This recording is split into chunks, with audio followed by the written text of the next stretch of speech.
Coffee తీసుకుంటారు Prakash garu. Thank you.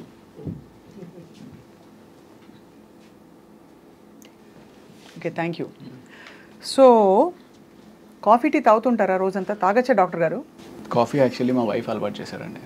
ఇదివరకు నాకు లేదు. బికాస్ వాళ్ళు రెసిడెన్సీలో చాలా ఎక్కువ నైట్ అవుట్స్ చేస్తూ ఉంటారు. సో ఆ రకంగా తను చాలా మంచి కాఫీ చేస్తుంది. సో ఆ రకంగా కాఫీ అలవాటు అయింది. Coffee is very good for health. అంటే once a day, that's what I have. Once a day అయితే నాకైతే డెఫినెట్గా మంచిదే అనిపిస్తుంది. నేను వన్స్ ఏ డేని తాగుతానండి, కానీ ఎప్పుడు తాగినా ఇప్పుడే రోజు ప్రారంభం అనుకుంటా. Cheers. Cheers. So, I mean, I particularly believe that anything and everything has to be in balance. Ante. You know, let that be coffee, let that be money, let that be love, let that be alcohol. Anything has to have a balance. మనీకి balance ఏంటి అంటే ఎంత అవసరం అంత సంపాదించాలి, అది తప్పదు. అంతే కదా? అంతే. ఎక్కువ అని చావాలి అట్లా ఉండకూడదు అంటారు. అదేనా? అంతే. బట్ ఫర్ దట్ మ్యాటర్ మానిటరీగా, ఫైనాన్షియల్గా and even otherwise are you feeling that you have achieved and you feel fulfilled? మానిటరీగా అయితే డెఫినెట్లీ ఇంకా లేదు అని అనిపిస్తుంది మనసుకి. ఇంకా చేయాలి, ఇంకా సంపాదించుకోవాలి, ఇంకా ఫైనాన్షియల్గా బెటర్ అవ్వాలి అనేది. గట్టి రోల్ ఏది పడింది రవి గారు మీకు that brought you lot of satisfaction? నాకు ఫస్ట్ ఇచ్చింది వేదం అని చెప్పి. వేదంలో, అవును, క్రిష్ గారు. అందులో కూడా మీరు ఇన్వెస్టిగేటింగ్ ఆఫీసర్ కదా? నేను ఒక హిందూ ఫేవరెటిజం ఉన్న పోలీస్ వ్యక్తి. దానిలో ట్రాన్స్ఫర్మేషన్ బాగుంటుంది. సో నాకు అది బాగా నచ్చింది. అండ్ నేను యాక్ట్ చేసింది మనోజ్ బాజ్పేయి తోటి. మనోజ్ బాజ్పేయి గారిని బ్యాలెన్స్ చేయగలను అనే ఒక నమ్మకం క్రిష్ డైరెక్టర్ దగ్గర ఉండడం అనేది ఐఎమ్ లక్కీ. అంటే నేను అప్పుడు ఆయనతో యాక్ట్ చేసినప్పుడు ఆయన ఎంత గొప్ప సత్యాలు యాక్ట్ చేశారు, మనం ఏదో చూసాం కానీ, బట్ అంత గొప్ప నటుడు అనేది నాకు తెలీదు, అంత ఫీల్ అవ్వను కూడా అవ్వలేదు. మన అడ్వాంటేజ్ ఏంటి అంటే తెలుగు. నాకు తెలుగు వచ్చి ఆయనకి రాదు. So probably I could balance with ఆయన్ని మ్యాచ్ చేయడానికి అది హెల్ప్ అయినట్టుంది. అండ్ అదొక సినిమా. తర్వాత చదరంగం అని చెప్పి Z5లో ఒక వెబ్ సిరీస్ చేశాను. అప్పటికి ఇంకా ఓటీటీస్ అంత పాపులర్ కాలేదు. సో దిస్ వాజ్ ఇన్ 2019 అనమాట. అది చేసా. అందులో కూడా ఒక త్రూ అవుట్ క్యారెక్టర్ బాగుంటుంది చాలా. That gave me lot of satisfaction. So అది కాకుండా కొండపొలం అని చెప్పి ఆ సినిమా సరిగ్గా ఆడలేదు కానీ కొండపొలంలో ఆ సీన్ ఏదైతే టెలిఫోన్ కాన్వర్సేషన్ ఉండి, సో నాకు క్రిష్ గారు ఆ బుక్ ఇచ్చారనమాట. ఆ బుక్ ఇచ్చి చదవమన్నప్పుడు 200 పేజీలు చదివిన తర్వాత కూడా నా క్యారెక్టర్ కనపట్లేదు. ఏంటి మధ్యలో కాఫీ తాగు అనే టైప్లో ఒక డైలాగు, లేకపోతే నేను వెళ్తున్నాను అనే టైప్లో ఒక డైలాగు. ఆ క్యారెక్టర్ పేరు అంకయ్య. ఏంటి 200 పేజీలు అయింది, బుక్ ఇచ్చి చదవమన్నారు అంటే క్యారెక్టర్ ఏదో ఉంటుంది అనుకున్నా. Then that scene came. ఆ సీన్ వచ్చినప్పుడు ఓహో ఈ బాల్ నాదనమాట, ఇందులో 6 కొట్టాలి అని చెప్పి I felt very happy doing that.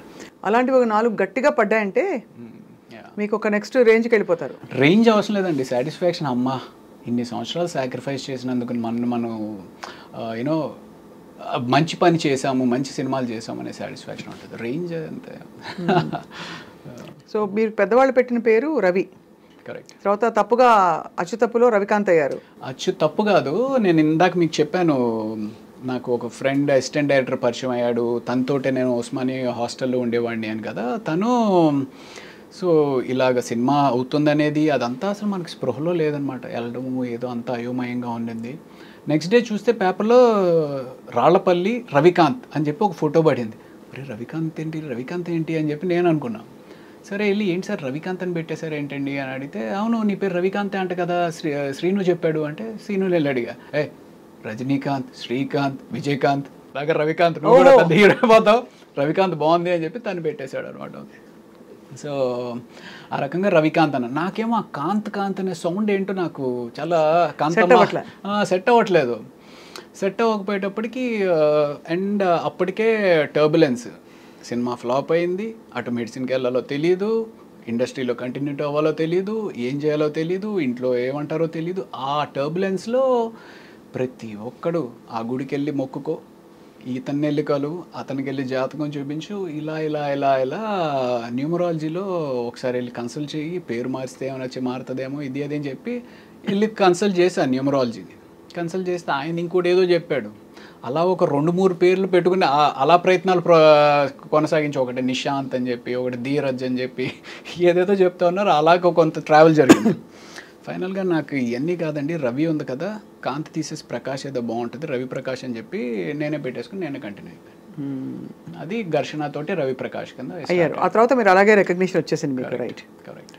Mahesh Babu గారితో మీ ఇంటరాక్షన్ అండి డ్యూరింగ్ అతడు కదా, అతడుకి ఆ టైంకే ఆయన he's a born star, is a born super star actually.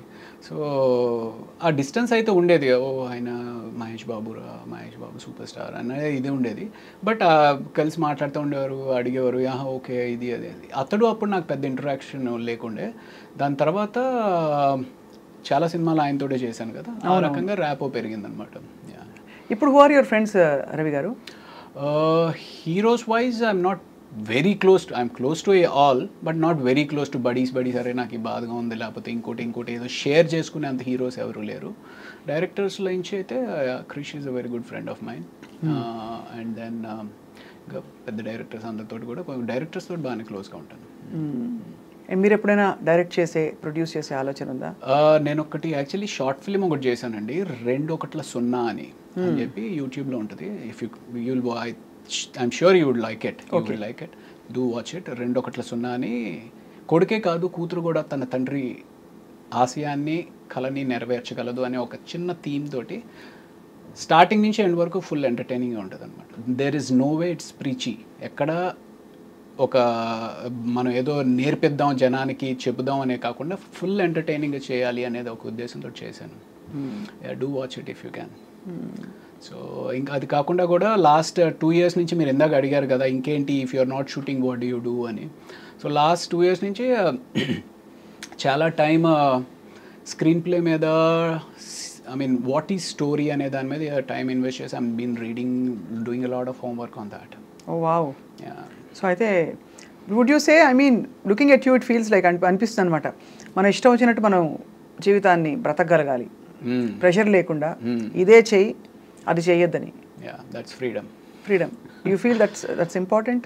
That's important అంటే that is actually primarily important. ఎవరికైనా ఏ మనిషికైనా సరే నీకు ఒక బర్డెన్ లేకుండా నీకు ఇష్టమైనది ఉదయాన్నే ఒక 7 గంటలకు లేచి కాఫీ పెట్టుకొని ఒక పుస్తకం చదువుకుంటూ ఒక 1-2 hours చదువుకొని దాన్ని అండర్స్టాండ్ చేసుకుని దాన్ని ఎంజాయ్ చేస్తూ మనం ఏదైతే చేయగలుగుదాం అనుకుంటున్నామో చేయగలడం చాలా అదృష్టం. బట్ నేను ఏదో ఇంటర్వ్యూలో షారుఖ్ ఖాన్ చెప్పినట్టు ఒక ఇంటర్వ్యూలో ఆయన చెప్పారనమాట, if you want to be successful you will have to struggle.